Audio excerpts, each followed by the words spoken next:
Hello everyone, welcome to my YouTube channel. तो इस channel पर आपको हिंदी व्याकरण से संबंधित हर तरीके की जानकारी मिलती रहेगी।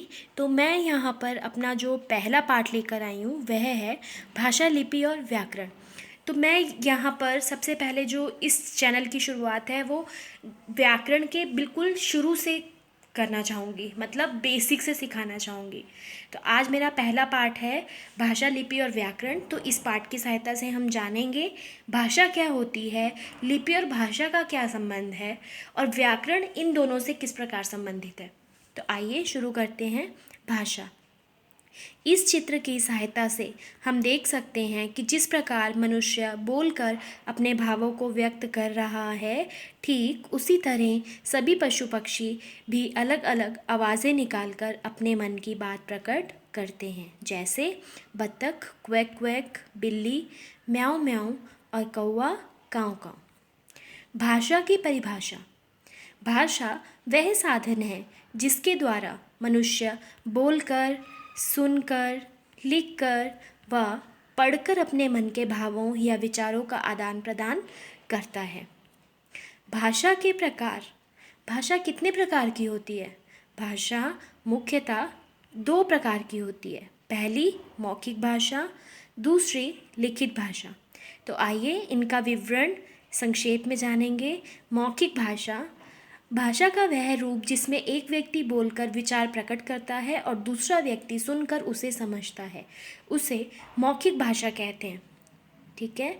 भाषा का वह रूप जिसमें एक व्यक्ति बोलकर विचार प्रकट करता है और दूसरा व्यक्ति सुनकर उसे समझता है, मौखिक भाषा कहलाती है।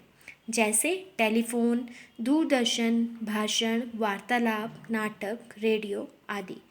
नीचे कुछ चित्र दिए गए हैं, तो इन चित्रों की सहायता से हम समझेंगे मौखिक भाषा के उदाहरण। इस चित्र में दो व्यक्ति आपस में बात कर रहे हैं, तो यह है वार्तालाप।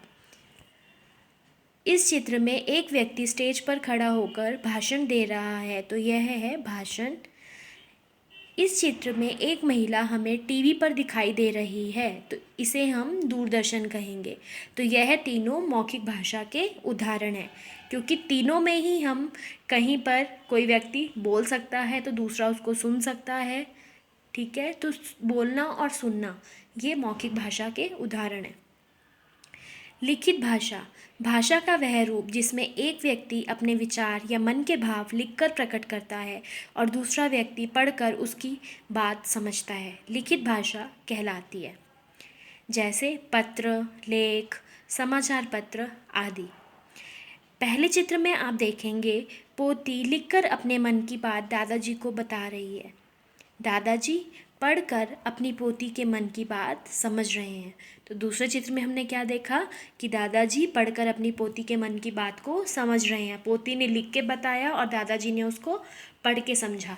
तो यह भाषा का कौन सा रूप है? लिखित रूप। तो यहाँ पर आपके लिए कुछ अभ्यास कार्य है जिसके उत्तर आप लोग कमेंट बॉक्स में भी टाइप कर सकते हैं, या अपना जो भी आपका आंसर है, उत्तर है, वो आप मुझे वहाँ पे टाइप करके बता सकते हैं। दिए गए चित्रों में भाषा का लिखित और मौखिक रूप पहचानिए। यहाँ आपको 4 चित्र दिए गए हैं, तो इनमें आपको भाषा का मौखिक और लिखित रूप बताना है। जो भाषा का लिखित रूप है उसके नीचे आपको लिखित रूप लिखना है, जो मौखिक रूप है उसके नीचे मौखिक रूप लिखना है। तो ये आपका आज का अभ्यास कार्य है। उम्मीद है कि आपको ये वीडियो पसंद आई होगी। तो प्लीज़ मेरी इस वीडियो को लाइक कर दीजिए और अच्छी लगी हो तो इसको शेयर भी कर दीजिए। एंड मेरे चैनल को सब्सक्राइब करना मत भूलिए। Thank you everyone.